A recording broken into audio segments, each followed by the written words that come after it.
Assalamualaikum. Allahumma salli ala Sayyidina Muhammad wa ala ali Sayyidina Muhammad. Hari ini Min bawa hampa sambung ke satu lagi lokasi makam purba yang terletak di Kampung Padang Senjana ataupun dulu dikenali sebagai Kota Padang Senjana.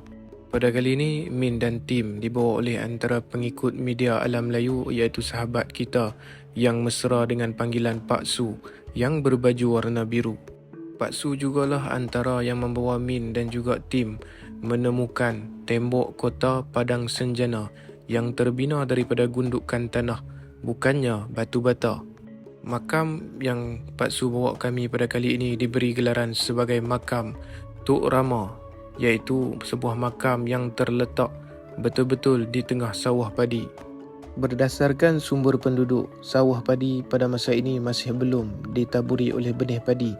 Jadi memberikan peluang Min untuk turun dan menghampiri kawasan makam ini. Makam ini juga kedudukannya tidak terletak terlalu jauh daripada kawasan di mana penemuan tembok Kota Padang Senjana. Assalamualaikum warahmatullahi wabarakatuh. Allahumma salli ala Sayyidina Muhammad wa ala ali Sayyidina Muhammad. Hari ini kita berada di satu lagi makam purba yang terletak di Kampung Padang Senjana ataupun dulu dikenali sebagai Kota Senjana. Ini salah satu makam yang terletak di dalam kawasan Kampung Padang Senjana yang sebelum ni kita pergi adalah Tok Panglima Lidah Hitam.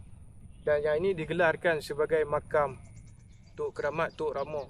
Daripada segi nisan dia ni memang kita boleh pastikan dia hanya nisan kepunyaan seorang wanita. Jadi kalau nak dikatakan makam ni agak unik kerana ianya berada betul-betul di tengah sawah padi di dalam Kampung Padang Senjana.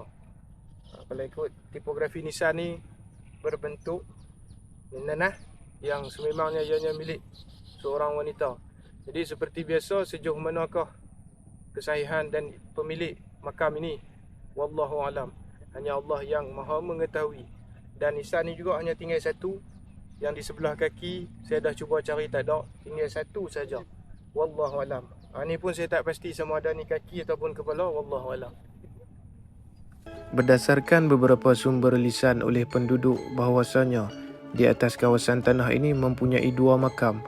Namun yang Min cuma temukan hanyalah satu nisan yang berbentuk tipologinya boleh kita lihat ialah makam seorang wanita kena dengan nama gelarannya iaitu makam Tok Rama.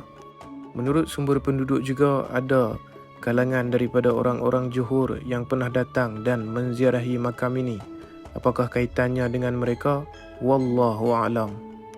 Kemudiannya Min dan tim disapa oleh penduduk kampung antara orang lama ataupun orang asal penduduk sekitar Kota Padang Senjana dan juga kawasan Alor Ganu. Untuk pengetahuan tuan-tuan dan puan-puan, kawasan Padang Senjana ini tidak terletak jauh, hanya berjiran dengan kawasan Alor Ganu. Penduduk memberikan Min maklumat mengenai 3 lagi makam yang dikatakan pernah digelar keramat pada satu ketika dahulu, iaitu makam Tok Malim, makam Tok Cengkoi dan juga antaranya yang Min pernah membuat posting makam Tok Kelewang. Kesemua makam ini tidak terletak jauh daripada kedudukan makam Tok Rama yang seperti tuan-tuan dan puan-puan boleh lihat ada sebuah gundukan pulau di hadapan makam Tok Rama. Itulah dikatakan di mana kawasannya terletaknya makam Tok Malim. Penduduk kampung sangat ramah menyapa Min dan juga tim dan juga saling berkongsi info berkenaan makam-makam lama yang terletak di dalam kawasan Padang Senjana dan juga kawasan Alor Ganu. Makam Tok Malim dan juga makam Tok Cengkoi terletak berdekatan dengan makam Tok Rama. Ianya juga terletak masih lagi di dalam kawasan Padang Senjana ataupun Kota Senjana. Tersegam indah terlihat di jauh sana ialah Bukit Gajah atau Gunung Keriang.